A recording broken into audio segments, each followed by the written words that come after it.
All right, so super excited to share another purpose story and journey with you today. Today we have Loretta. I just want to say a big welcome. Thank you so much for joining us today. Thank you so much for having me. I'm honored. All right. Well, Loretta, if you want to just tell us a little bit about where you're from, where you are. Okay, long story. I'm now currently living in the UK, England, in a small village called Bawel, and I'm actually a Malaysian. I came to this country in 2007, and I left everything behind in that sense. I brought my children, and my husband was here because one of my children has autistic spectrum disorder, but she wasn't diagnosed until she came over here. She had dyslexia, and the school system over there in Malaysia was very, it's still in the very starting stage. There's only one school with inclusive education for kids with special needs. And she was bullied there, and we actually homeschool her with the Davis method, and she could read and write. But we came over here because I said, since I told my husband, since you're a UK citizen, just come over here and make use of the resources for our kids. And he says, yeah, and then we move over. Gave up all my business. I had three Wow. businesses in Malaysia, yes, earning seven figures, making seven figures. So we have to give that up. And when I came here, within 2 months, she was sent to camps, which is the children and adolescents mental health services, but they refused to take her in, and we have to go around for 2 years until they accepted her again. And from there, we found out that she's actually has autistic spectrum disorder. She's very high functioning, very clever. Yeah, very clever. So what was some of the journey that you went through, kind of just discovering that, and then just take us all the way up to where you are today Oh, and it's a what long you're. story. It's a long story. When she was diagnosed, uh, it was very, very frustrating for me because I don't understand a lot of things that's happening and why she isn't doing certain things that we want, why she's not on time, why she wakes up late. It's all very, very frustrating. And she was bullied a lot in school, especially when she went to high school, you see. And then it was tough, actually, really tough. So I have to, because she's bullied so many times, I have to deal with the school, the police, autism outreach, all the things that happened in the school. But before that, there was one incident which actually made me feel very, very sad and change a lot of things in my life. There was one occasion when they just came here about maybe a couple of months, and it was a bright and sunny day, and we were in a rented house, and I was cutting mangoes, and the mangoes, I said, it doesn't smell nice. And then I hear footsteps and people shouting and running down. I said, please don't happen again, don't happen again. And then she ran down, went through my bag, turned on the tap, washed her hands, and splashed water on the floor. And she does that all the time. So I was so angry. I said, stupid, stop that, stop that. Why are you so stupid? Please stop. And then she laughed and she ran out. And then I said, I have a knife in my hand. I have a knife in my hand. So at that time, I just feel like, what sort of a mother am I? And this is the way I feel, you know? And then I looked to my left, and the other sister was there. And her eyes were wide, her jaws dropped, and she really was frightened, and she ran away. And I know that I'm not a good mother. I'm a good mother. I know I'm a fantastic mother, but this is how I feel. How can a mother feels this way towards her own child? So I'm so angry, I'm exasperated. I did not know what to do. I feel so stuck. And most of all, I feel very embarrassed because when you first have your child, you do not know anything. You feel like you're the only one in this world who has this. And when I found out, and then when we have our carers group, I found out that we all felt the same thing. Like we are the only one in this world who has experienced this. But actually, it's not. A lot of carers don't feel this way. So I feel it's so important that I bring this up to other carers to so that they don't feel ashamed, so that they go out to have help. You know, so my life revolves around looking after them, picking after them.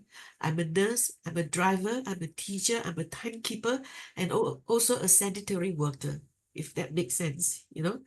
And looking after them and picking after them was like a full-time job, and it's a nightmare. So I always think, if only I have two normal children. So every day is like hell. I wake up every day and everything is hanging like on the thread, a strand of my hair that I want to run away, but I can't run away. I can't. So one day I thought to myself, I didn't sign up for this. This is not my life. And then I refused to accept that this is my life. But in the meantime, the gap between her and her peers in school got bigger and bigger because by the time she turns 13, 14, the gap gets bigger.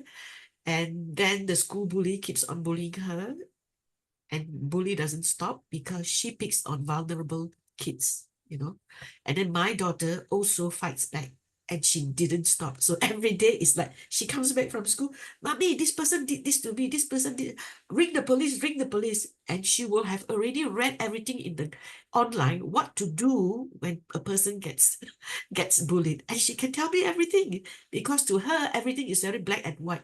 What she sees in the internet is what is supposed to be. So autistic people are like very black and white. So that's what my life is. Okay. So to escape from this, I went to do Clean Easy. I'm not sure whether you're aware of Clean Easy. It's like long time ago, there was this catalog dropping into the people's letterboxes, and people will order, and I'll go and collect back the catalogs, and I order the things and I deliver. So I did that just because I just want to get my head out of this caring thing, and my head out of being talking to two children all the while. So I need time for myself, and that's what I did. So then imagine I was earning about 200 to 300 pounds a month. And it's very hard physical work. And I've got an MBA from Maastricht School of Management and a business that's 7 figures in Malaysia. And I'm reduced to this. But what can I do? But that's something that I have to do. So I promised myself that I must get help for my daughter and myself. So I never gave up hope that we will get the help that we need.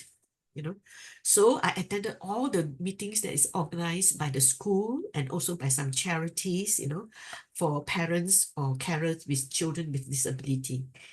And then I went and I looked and met with a lot of people, and I saw what they are doing, how the parents are reacting and getting the help or not getting the help for that matter. So I decided to do what the other parents are not doing. I decided to make sure that the people who are supposed to help us, me and my children, are happy to help me. So I changed the way I communicate with them. So then the support that we have as a family was way beyond my expectation. Or maybe because in Malaysia we don't have this type of support. I don't know. I could be like, ignorant. I don't know. And we went through a few support workers, but finally we went to one that was able to put everything together, put a plan for us in the schools, the police, the teacher, and all whatnot. And she put it all together very beautifully. And then she was put in a special school where she goes for online learning. And every morning, two social workers will pick her from my house to go to what they call a yellow bungalow. That's the place that they go to. And then every once a week, she'll have time out to develop her social skill with a social worker. So she's got her online learning and a social skill.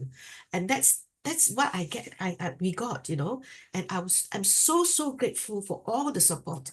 And I remember this is what I told them, you see. So I told them that, do you know what? I do not know where I'm going, but I know like I'm actually on a wave. I actually feel that I'm on a wave. And these people who are supporting me are like the wave. And I say, you're taking me to somewhere I do not know where, but I know it's safe. I say I have to thank you a lot. And I also make a lot of effort to thank them in other ways. And you know what they say, Loretta? At least you want help. There are many people who do not want help. And I can understand that because being in this situation is a very shameful thing. And to ask for help, sometimes we don't even know how to ask for help. So I encourage all parents to really look out, and look at the help that's available to you and take it, don't refuse it. And I can understand why they don't take it, because to me, when I first started, it was very tough. But I learned to accept things, you see. So I learned one very, very important thing is that opportunities doesn't come when it is convenient or comfortable. So it is within all this mess that I got the opportunity to have the best help for my child. And that's what I want to share with you, this very important message. Never to give up and accept accept help. That's the main story. Yeah. Wow. So first, Loretta, I just want to thank you so much for being vulnerable and sharing, I that know. particular incidents where you were frustrated. And, even as a parent of two girls that I don't know, I think they're both normal, but I have those moments where I just lose it. And Yeah. so it's understandable. Even, I mean, I can't imagine being, put in situations daily with someone who thinks a little bit different, because Yeah. I've actually employed um, several employees that were on the spectrum in varied degrees. So I've seen like the very high functioning, and I've seen, some that can't even do math, so they had to Yeah. straighten out stuffed animals. So I just want to thank you for sharing that, and you giving that story enables and inspires other people to feel like they can take a breath, and that they can connect Yeah. with you, and know that, like you're saying, you're not alone. Like when you got to connect with other women, so now you get to be that beacon and share with others that, hey, you're not alone. It's very frustrating when you're in this situation, but together we can support each other. This group Yeah. for the Yeah. carers, that caring for children can be stressful. Also, caring for elderly can be stressful. So Yes, having the especially the having elderly. the Yeah. having Mm. that responsibility is a huge responsibility. Yeah. So yeah, I just want to thank you and celebrate you for Thank sharing you. that, and for being that beacon, and now being able to share and inspire others. So let's hear a little bit about what your how you are helping and sharing what you've learned with others. What does it Yeah, look like? as I mentioned earlier, I was from Malaysia and I have a business that does conferences, seminars, and I also became a corporate trainer. So I train on like leadership, management issues, administrative issues, because long time ago, we don't have all this computer to do all the admin work. So all were done by usually girls. And I train them in having a positive mindset, how to do their work, how to communicate, and managerial skills as well. So when I came over here, I didn't work, but then I tried to do something to get my life back to normal. And I actually I spent a lot of time in my Buddhist group. So I wasn't able to create value with my work, which I don't have. So I created value I'm still creating value with my Buddhist work. So I'm the chapter leader for Leicestershire. So I support my women division members in their faith. So it's more of like talking to them, and if there's anything, we chit chat and have fellowship and things like that. So looking back at things, and I also love to cook, and I usually bring my food to my friends, and they always says, "Oh, Loretta, it's so tasty," blah blah blah. So I was thinking, oh, if of course it's you say nice things, it's free food, but will people buy? So I decided to start a little stall, and it was in the farmers market, and it was a lot of hard work. And I tried to do one on internet, but I wasn't really good. But finally, I have to give it up. Actually, my daughter was very interested, but she didn't have the capacity to run a business. So later on, I tell myself, what do I love doing?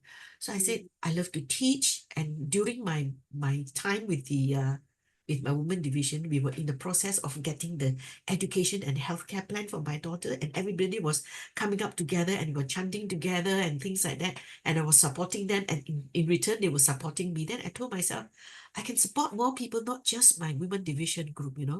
So, and then they always tell me, Loretta, they saw me because of my daughter's case, and they were so amazed that I keep on fighting and going along and never give up. I said, Loretta, you're so inspiring. And some people who hears my story about bullying, and when the child was bullied, they knew what to do because of what I did, you see. And they came back, no, Loretta, you know what happened? Yeah, and I did what you did. You told us that you did, and we got it resolved. And I was so happy. So then I told myself, I can help more people. So, and then what assets do I have? Well, I have experience, I have business experience. I'm, I've coached my teams to have a big business about 7 figures. So I definitely know how to teach and have leadership. And also because of the fact that I'm a carer and also a Buddhist leader, I believe I have compassion. And I tell you, I really learn about compassion when I have this child of mine. I always thought I have a lot of compassion, but this is a different level. So then I look at myself and say, yeah, and I love doing it. So becoming a coach is a non-brainer. Yeah. So I feel I have all the attributes to be a good coach, you know. And that's how I became a coach. And I got myself trained. I took some coaching sort of courses, because even though I want to coach, I must do it in the proper way, step by step. And I learn new things. So now I've packaged myself, well, repackaged myself to be a coach, a business and life coach. So I help, Beautiful. basically, I love to help women to find out what they really want out of life. You know, And what are their vision? What are their purpose? And then decide what they want, and I'll help them with actionable plans to get what they want. beautiful. And just like you were saying, you're doing that for free, with your women's group. And so Yeah, that's how if you really love what you're doing enough to do it for free, then that you can yeah, also, monetize it and have it even yes, greater impact. So that's yes, that's really amazing that now you're going to be able to inspire and coach other, women and caregivers to help give them yeah, the yeah, help and yeah, support that they need. yeah. So if someone is inspired and wants to connect with you, or they need, help and they're a carer, how can they connect with you, Loretta? I will give you a download, because being a carer and running a business is very time consuming. So I have a download of a gift for you, the listeners. It's called 11 Tips to Manifest More Time for Yourself and Your Business. So I'll give you the link to you, Rose, and you can put it in the show notes. So Okay. they can contact me with that. And they can contact me at Loretta Lee Limited at gmail.com. Okay. So I will Perfect. give you some of the details, and perhaps you can put it in the show notes and they can see it. Yes, Yeah, beautiful. So thank you yeah. so much. So I just want to celebrate your story and your purpose and who you are today, Loretta. And I'm excited to see Thank who you so you much. are and your impact in 1 year from now. So Yes, goal is to celebrate our purpose every year and share our impact yes, with we should. others and share our stories to continue to inspire people. And I want And to thank you for making this purposeful, sort of a purposeful, impactful role of yours that enable other women to share the stories. And sometimes, especially for people like me who are in a new country, we do not know that many people. So through this internet thing and all these virtual connections, it is so vital to keep on connecting, with people. Yeah. Thank you so much absolutely. for the great work that you are doing, Rose. Thank Really, you I so really much. appreciate it. It's been a Thanks. pleasure hearing your story, and thank you so much again. We'll be in touch. Yeah, all right. Thank you.